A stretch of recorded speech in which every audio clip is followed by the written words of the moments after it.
Le député Côte-du-Sud, Norbert Morin, est fier partenaire de l'émission Carrefour Kamouraska. Bureau à Saint-Pascal, 418-492-7730. La MRC de Kamouraska est un carrefour multiservice au service des citoyens. Elle protège et met en valeur nos ressources tout en appuyant financièrement la créativité et l'audace d'ici. 235 rue Rochette, Saint-Pascal, 418-492-1660. Cette émission est une présentation de la télévision communautaire du Kamouraska. Carrefour Kamouraska a été créé pour vous informer sur les projets des 17 municipalités du Kamouraska, tout ça dans l'optique d'un développement régional accompagné d'invités issus de nos différents milieux. Bienvenue à Carrefour Kamouraska.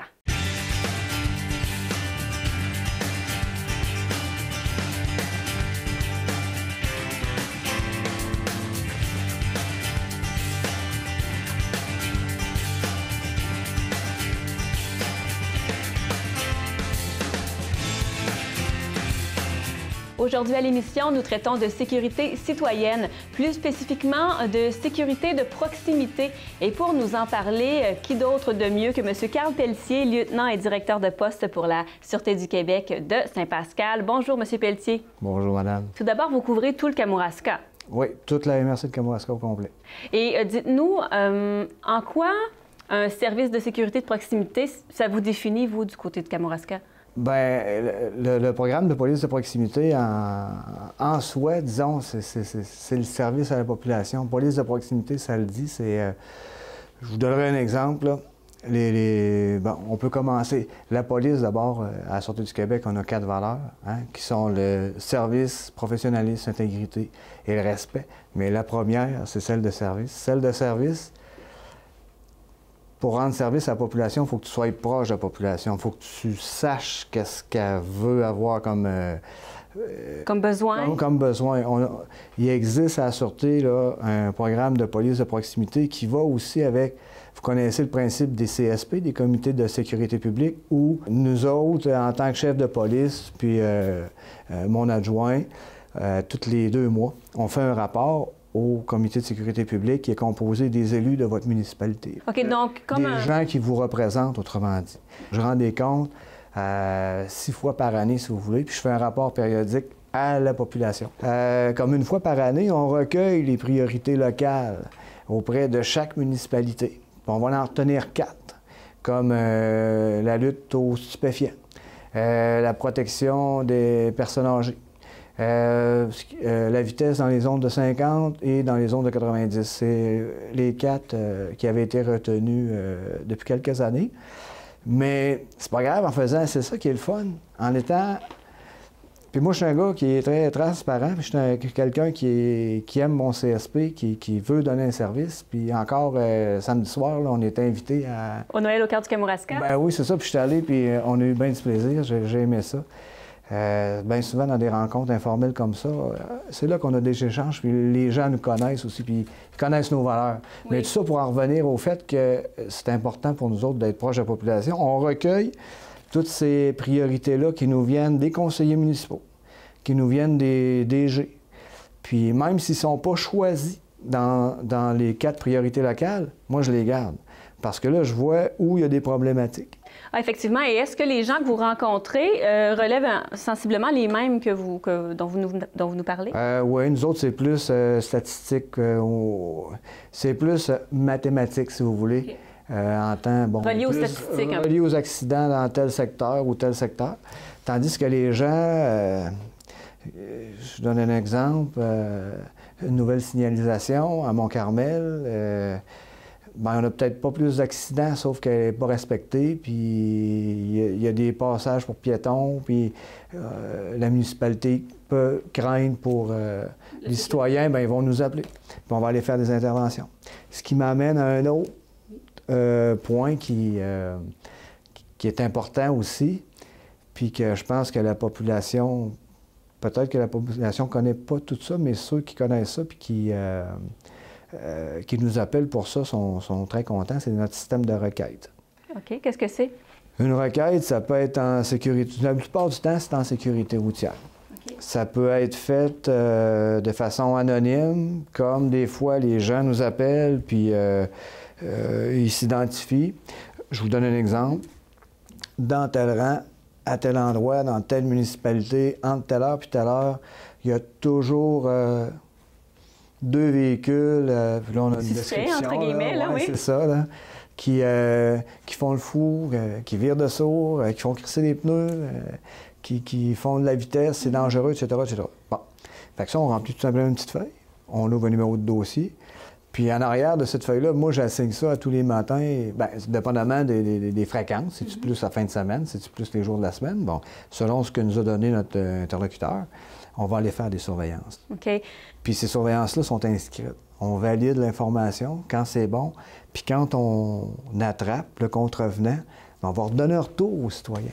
C'est intéressant. On parlait de confiance tantôt, comment est-ce que les gens font confiance à leur police? Bien, c'est en nous appelant, ils nous donnent l'information. Ils veulent rester anonymes, on va respecter ça, mais on va quand même lui donner un retour sur l'opération. Mais c'est quand même un réflexe à avoir parce que on sait pas, on pense peut-être appeler le 911, mais est-ce que c'est vous directement qu'on appelle? Comment ça fonctionne lorsqu'on veut faire une requête, justement? Parce que ça peut être, on peut penser à ça, mais... Mais 911, c'est plus pour les appels d'urgence. OK. Les requêtes, des fois, les gens se rendent à la municipalité, puis ils vont parler au maire, ils vont ou à un conseiller, ou au DG de la ville, puis c'est le DG qui va nous appeler. Okay. Là, si on n'a pas toute l'information, on va rappeler la personne, puis on va demander plus de détails. Des fois, il y a du monde qui ont la plaque du véhicule. C'est sur le fun. Là. Quand même assez précis. C'est assez précis, là. Puis je vous dirais que moi-même, pour avoir participé à quelques-unes de ces interventions-là, c'est efficace, on les attrape, ça règle le problème. Il y en a d'autres ailleurs, on va y aller aussi. Tu sais. Et au Kamouraska, est-ce que la SQ mène des opérations dans ce sens-là? Autrement dit, pour dire aux gens, ayez le réflexe de nous appeler pour garder cette proximité-là. Non, mais votre tribune est bonne pour ça, par exemple. Mais on le dit à toutes les CSP, parce que moi, je les présente, les requêtes au CSP. Parce qu'on n'a pas tout le temps le réflexe peut-être d'appeler. Puis j'ai découvert que c'est ça que les gens aiment, que nos élus aiment. C'est pas juste connaître nos statistiques, qu'on a fait tant de constats à tel endroit, c'est de connaître nos faits saillants. Puis je vous dirais que quand je me prépare pour mes comités de sécurité publique, oui. Je vais dans mon livre de requêtes, je regarde ce que j'appelle les requêtes qui ont été efficaces, là, où ce que mes agents ont pu y aller des fois une dizaine de fois.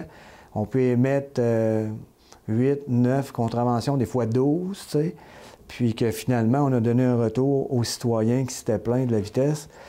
On donne pas, c'est sûr qu'on donne pas le nom les choses confidentielles, on ne les donne pas. Mais on est capable de dire aux citoyens, écoutez, on va fermer votre requête, mais voici, rappelez-nous si ça recommence, là, mais de telle date à telle date, on a fait des opérations radar, exemple, ou ceinture, ou peu importe. Puis ça a donné tel résultat. Mais ça aussi, je donne cette information-là à mon comité de sécurité publique. C'est ça qui aime de voir le travail de la police, de voir aussi nos faits saillants, dans le sens qu'on a arrêté des bandits suite à un vol, exemple, chez Equitrac, que ça s'appelle. On a récupéré là, 3 VTT côte à côte, tu sais. On a résolu aussi des crimes dernièrement là, au cégep, à l'ITA, une série. C'est ce que... On parle de transparence, bien, justement, on donne le résultat à... Est-ce que, justement, cette transparence-là, c'est pas une façon, justement, d'assurer que le citoyen fasse partie de l'affaire, non? Oui, puis j'invite les citoyens... Je vous donnerai un autre exemple. Il y a une grande préoccupation dans la MRC de Kamouraska, c'est la lutte aux stupéfiants. Avant justement que ça se rende dans les écoles. Vous comprenez? Fait que ça, les gens sont sensibilisés à ça. Bien, nous autres, là, on ne sait pas où sont les serres hydroponiques, puis on ne sait pas tout le temps qui produit ça. Mais je peux vous dire qu'il y en a des fois des citoyens qui appellent pour nous dire tout simplement « Hey, à telle place, là, il y a de cheminée, mais elle ne fume jamais, mais elle est comme givrée, puis quand le vent souffle d'un bord, ça sent bizarre, tu sais. On ne les a pas, ces informations. Mais quand on les a, ces informations-là, qui vont rester anonymes, parce qu'à partir de ça, on va aller faire nos surveillances, on va constater nous autres-mêmes nos propres soupçons, nos propres motifs ensuite de ça, pour aller faire nos perquisitions. Mais ça fait, au bout de la ligne, on va arrêter un trafiquant, un producteur de cannabis. Je vous donne un exemple comme ça. Est-ce que vous diriez que, comparativement à avant, il y a eu une différence entre la proximité avec les citoyens versus le service de sécurité? Parce qu'avant, bon, c'était la sécurité municipale. Maintenant, c'est la Sûreté du Québec qui est au Kamouraska. Est-ce qu'on voit une différence de proximité ou tout ça contribue à garder la proximité avec les citoyens? Oui, puis je souhaite que les gens continuent d'être partie prenante. Vous parlez à quelqu'un qui a fait une maîtrise en gestion de projet, fait que les parties prenantes, je connais ça. Je souhaite qu'on continue, on va toujours continuer de les considérer, tu sais. Puis, pour répondre à votre question, j'étais pas là. Dans le temps que vous aviez un corps de police municipale à la Pocatière, moi, je n'étais pas par ici. J'ai pas vu le changement. Mais je sais que dans l'attitude de nos policiers ici à la MRC de Kamouraska, c'est tous des policiers engagés, c'est tous des policiers très travaillants, qui aiment la population. On a le parrainage aussi, que je ne vous ai pas parlé, mais qui fait partie de la police, du rapprochement avec la communauté. Si vous voulez, dans chaque municipalité, il y a un parrain. Dans les villes, des fois, il y a 2 parrains. Alors, le parrainage, ça existe déjà, ça fait quelques années, mais puis ça va continuer aussi parce que c'est une des priorités de la Sûreté. On va revenir après à votre restructuration, là, mais oui, ça va rester. Puis le rôle des parrains, c'est justement appeler... D'habitude, ils sont en contact soit avec le maire ou avec le DG ou avec un conseiller en particulier, mais ils vont appeler. Comment ça va? Y a-t-il une problématique de ce temps-ci? Non. Bon, juste pour tâter le terrain, donner l'opportunité aux conseillers de dire « Hey, bien oui, justement, on a une problématique avec... si on voit ça surtout au niveau des méfaits. OK. Dans des parcs. Je donnerai un exemple comme ici à Saint-Pascal. On a même fait une approche stratégique en résolution de problèmes avec nos parrains. Je vous dirais, c'est l'année passée ou il y a 2 ans. Pour essayer de trouver un moyen de diminuer les méfaits dans le parc à Saint-Pascal. Mais la police siégeait sur ce petit comité-là avec des gens de la municipalité, puis la Maison des jeunes aussi. Et vos parrains, c'est qui, en fait? C'est des policiers. OK. Des policiers comme moi en uniforme. Tout à l'heure, je vous posais la question du passé. Maintenant, on sait qu'avec il y a comme une restructuration qui est en train de se faire, qui s'est faite il y a quelques semaines. Donc, dans le futur, est-ce qu'on aimerait garder quand même cette proximité-là? C'est sûr, madame, ça va rester. Puis là, je peux parler pour mon grand patron, là, M. Prudhomme. Ce qu'il souhaite aussi, c'est un rapprochement avec la communauté, la police de proximité, la desserte policière. Puis la restructuration qui se passe présentement, ça va toucher juste... On se place en centre de service uniquement administrativement, là. Mm-hmm. S'il y a des coupures de poste ou des remplacements, ça va être juste au niveau des administratifs, okay, au niveau de la supervision. Mais sur le terrain, ici à Saint-Pascal, il n'y a aucune ressource opérationnelle qui va partir. Donc, nos policiers vont rester en place, puis le système de parrainage va rester en place. Il va quand même avoir un directeur de poste qui sera peut-être plus un officier dans le futur, là, mais qui pourrait être, par exemple, M. Ouellette, ici, qui va être un sergent, mais qui va être directeur de poste, okay, qui va s'assurer de la continuité de ces programmes-là. Donc, en somme, vous dites vraiment que la sécurité de proximité, ça peut changer la relation que les citoyens ont avec, justement, leurs représentants de sécurité, là. Ben oui, je suis sûr de ça. Plus on est... je voudrais... Voyez-vous, cet été, puis même dans... Je suis appelé souvent pour... quand il y a des événements spéciaux, on veut voir la police, le sentiment de sécurité. C'est c'est un élément important aussi. Le premier à considérer souvent lors des événements. Exactement. Puis, on participe à ça. On embarque dans ces événements-là comme, je vous dirais, tout ce que... Bien, IGA, Pierre Bruno, j'étais président d'honneur cet été. Après ça, on a eu comme parrain, je pense, le petit Martin Côté qui est allé à Rivière-Ouelle pour un événement particulier aussi, où il y avait des rassemblements de jeunes, partout comme le défi vélo André Côté. On aime ça, participer à ces événements-là, puis rencontrer la population. Parce qu'en général, la population, là, c'est tout du bon monde, là. Puis ce qu'on fait pour eux autres, dans le fond, c'est que La police, ça arrête les bandits qui lui font mal ou les contrevenants qui mettent leur vie en danger quand je parle de sécurité publique. Ça, c'est un petit peu c'est le travail répressif de la police. C'est ce que les gens qui sont contrevenants, disons, retiennent de la police. Mais les gens qui sont... Les bonnes personnes sont contents de voir la police aussi dans ces événements-là. Puis je pense que c'est important qu'on aille, même si c'est plus communautaire. Mais... c'est là qu'on fait des liens avec eux, c'est là qu'on développe une relation puis la proximité, tout simplement. C'est l'aspect positif de la sécurité, dans le fond. Exact. Là-dessus, M. Carl Pelletier, merci beaucoup de votre temps ici aujourd'hui.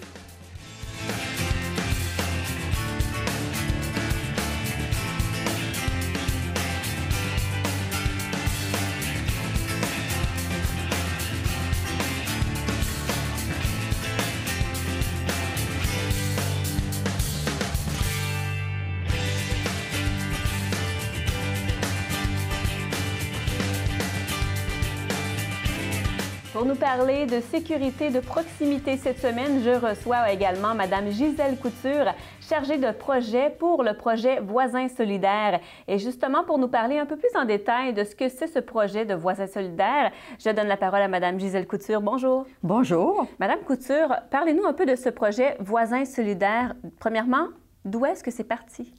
C'est vraiment Ville et Villages en santé, qui est un organisme qui rejoint les municipalités, qui a commencé à faire connaître, parce qu'il y avait la fête des voisins avant, mais on disait la fête des voisins, c'est une fois par année. Des voisins, on vit ensemble à l'année longue, là.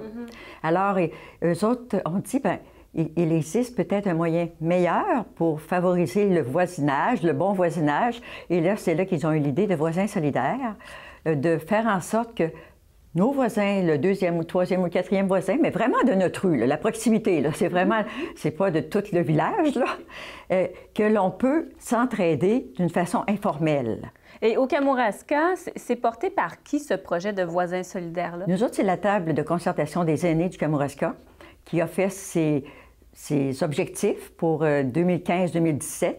Et l'un des objectifs, c'était assurer un filet de sécurité pour les aînés. D'accord. Et en recherchant quelle façon prendre, bien là, on a vu qu'il y avait Voisins solidaires et que ça correspondait à l'idée qu'on avait de faire un filet de sécurité.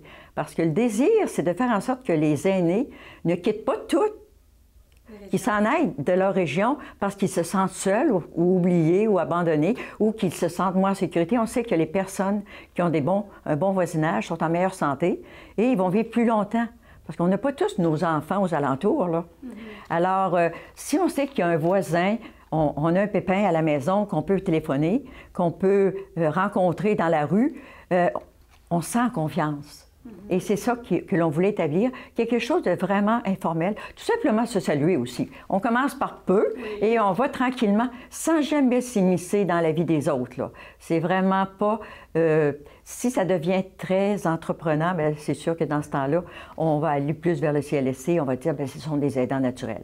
Nous autres, c'est vraiment le voisinage, le bon voisinage, et c'est le centre d'accueil, le centre bénévole Cormoran qui a pris le dossier en main.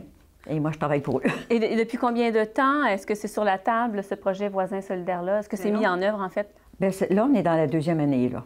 OK. Oui. Donc, c'est tout jeune encore? Ah, c'est tout jeune. On a fait vraiment la mise en place qui était tout d'abord de rencontrer les municipalités, faire connaître aux élus municipaux en quoi ça consiste, puis avoir leur appui par une lettre de résolution. Effectivement. Donc, est-ce que c'est la majorité des municipalités du Kamouraska qui font partie du projet? Oui, c'est la majorité. Nous autres, on avait visé 9 municipalités et on a dépassé ça. Et les municipalités qui n'ont pas pu, il y a eu des raisons vraiment techniques, qu'ils avaient des problèmes budgétaires qu'il fallait qu'ils mettent en place. Il y avait beaucoup de choses qui arrivaient. Alors, c'est reporté tout simplement, mais on sait que ça va tout arriver. Mais est-ce qu'on peut dire que c'est une action peut-être ou un projet à insérer peut-être dans des politiques familiales ou politiques MADA? Oui, c'est exactement ce que l'on vise. Alors, lorsque l'on a des municipalités qui sont... Parce que les gens actuellement revisent, font les révisions, parce que les MADA et les politiques familiales, ça existe depuis quelques années, et il faut les rafraîchir. Et il y en a qui avaient mis comme s'occuper des aînés, avoir un environnement sécuritaire. Et là, bien, Voisins solidaires s'ajoute. Et il y en a quelques municipalités là, dont les politiques sont sortis récemment, on peut y lire que Voisins solidaires est une des approches c'est quand même... qui vont manifester, qui vont utiliser et favoriser. C'est bien. Est-ce que, là, on parle de Voisins solidaires, ça s'adresse surtout aux aînés, mais par exemple, une maman à la maison, est-ce que... Oui. Oui, oui, les mamans à la maison, des personnes en convalescence. Ça n'exclut personne, en fait. Ça n'exclut personne. Le bon voisinage, dans le fond, c'est pour faire en sorte qu'on soit bien dans notre environnement. Et c'est peu de choses des fois, mais ça peut arriver que là, justement, on va faire du covoiturage. On peut offrir justement à une maman à un moment donné d'aller... Bien, ça peut aller aider aux leçons. Il y a des personnes aînées qui ont des habiletés, oui, puis qui aimeraient les partager. Puis souvent, bien, elles n'osent pas. Alors, en se connaissant, les gens vont dire, bien, est-ce que je peux aller vous aider pour ça? Ça peut être dans le temps des... On a tous des grands jardins là, dans le Kamouraska. Alors, ça peut être partager les légumes du jardin. Alors, c'est beaucoup, beaucoup de petites choses. Avez-vous d'autres exemples, par exemple, pour Voisins solidaires? Vous parlez de partager la récolte, de récolter ensemble, d'aide aux devoirs. Est-ce que vous avez d'autres exemples de Voisins solidaires? Bien, c'est sûr que si quelqu'un moi, je reste dans Sainte-Anne. Alors, c'est sûr que moi, il faut se véhiculer. Mais alors, si quelqu'un a besoin d'aller à la pharmacie, on peut offrir, bien, moi, je descends toutes les semaines, je peux aller chercher vos médicaments ou quelque chose. Des fois, les gens ne veulent pas faire livrer. Alors, ça, c'est un petit exemple là, pour les personnes. Ça peut être aller jouer aux cartes, des fois, avec une personne qui est seule. Puis ça, on demande. Si une personne ne veut pas être dérangée, bien, on ne s'immisce pas, là. Mais votre rôle, à vous, en quoi il consiste comme chargé de projet? Moi, c'est vraiment d'avoir avec les agents de développement, qui, eux, sont en contact beaucoup avec la population directement, de diffuser. Et c'est de connaître, là, actuellement, c'est de connaître les gens qui veulent qu'on sache qu'ils sont peut-être dans le besoin d'avoir de la compagnie occasionnelle. Et on essaie de recruter des voisins solidaires. Exactement. Et de s'afficher comme voisins solidaires. Parce que je me demandais justement, étant donné que c'est le Centre d'action bénévole qui chapeaute le projet, est-ce que ce sont des bénévoles qui y vont ou vous êtes en recherche justement de voisins solidaires? Oui, bien, c'est en fait, on est bénévole en étant chez soi. Mm-hmm. C'est-à-dire qu'on a une pochette où l'on peut s'inscrire comme voisin solidaire. L'inscription, c'est simple. Là. On peut le faire par téléphone, on peut le faire par Internet, c'est sûr. Là. Et nous autres, actuellement, notre page Internet Facebook affiche le formulaire. Mm-hmm. Et c'est ça, c'est qu'on demande aux gens, tout simplement, leur nom, leur numéro de téléphone, et on leur donne une pochette avec une petite affiche qui se place dans la fenêtre. On a fait faire une affiche Voisins solidaires du Kamouraska. Comme Parents secours avant. Comme Parents secours. C'est sur le même principe. Alors, quelqu'un marche dans la rue, elle a, je sais pas, besoin de faire un appel, elle sait qu'à cette personne-là, elle peut aller sonner là. Et si on travaille, parce que vous autres, comme vous autres, vous travaillez, vous n'êtes pas à la maison tout le temps, bien, on enlève pendant la journée, puis on le remet pour un autre moment de la journée. On part en vacances, on déplace notre petite affiche, là. Mais justement, quels sont les rôles d'un voisin solidaire? En fait, est-ce qu'il y a des responsabilités? Bien, non, c'est vraiment ça reste quand même accueillir d'une façon informelle. On ne s'engage pas là, à toutes les semaines faire quelque chose de précis, à telle heure, tel jour. C'est vraiment des occasions qui se présentent. Et puis, on peut aussi les créer, ces occasions-là. Là. On sait qu'une personne sort de l'hôpital, bon, on pourra peut-être aller lui porter une soupe ou un petit repas.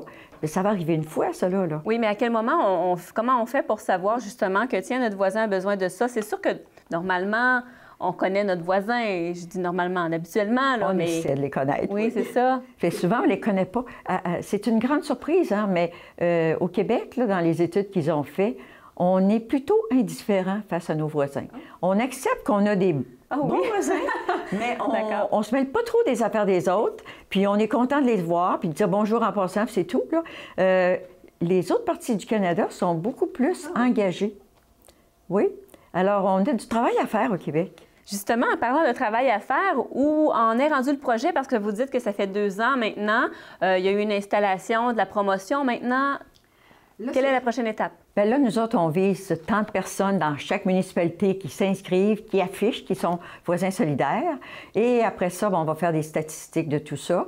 Et on va encourager que les gens de plus en plus disent que oui, ils le sont. Mais moi, j'en rencontre des gens qui disent « Mais je suis voisin solidaire. J'ai pas besoin d'une affiche. J'ai pas besoin d'une affiche. » Bien, c'est correct aussi. On le sait. Et l'entraide au Kamouraska, il y en a beaucoup quand même. C'est au moins d'avoir la pensée. Là, oui. C'est les bons côtés d'être à côté, finalement. Les bons côtés d'être à côté, des côtés qui sont un coup de main sans attendre en retour.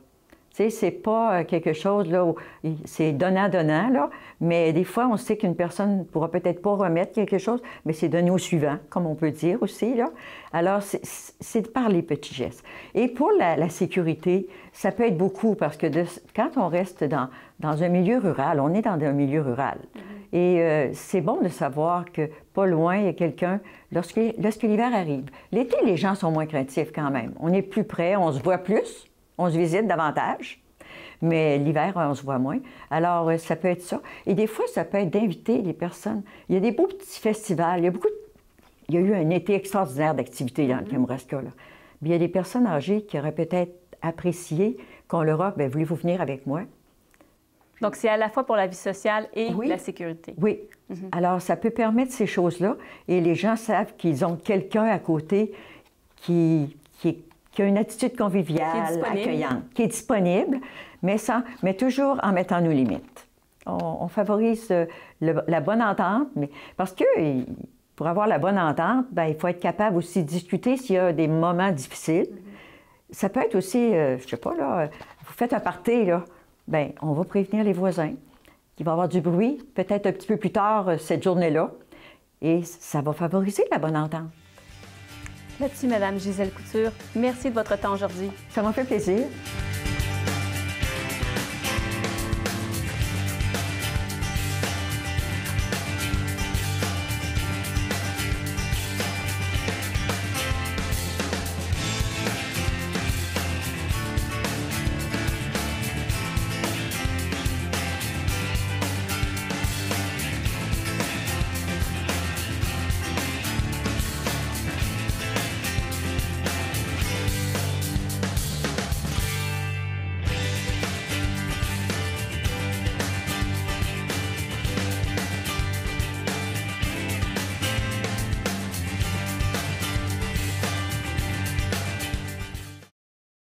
Cette émission était une présentation de la télévision communautaire du Kamouraska.